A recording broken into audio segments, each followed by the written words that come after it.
tayo. Tenga ng baboy. Ayan po yung tuwalya ng beef. Pork ribs. Pork pata. Yan. Bawang. Buya sa natin ng pork po at laman ng loob ng baka po yung tuwalya. Isa lang muna natin siya.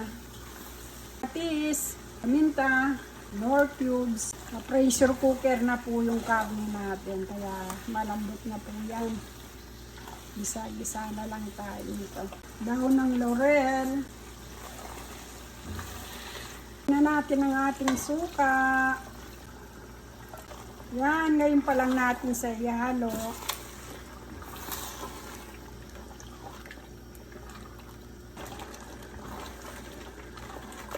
Ayan, luto na ang ating dinuguan.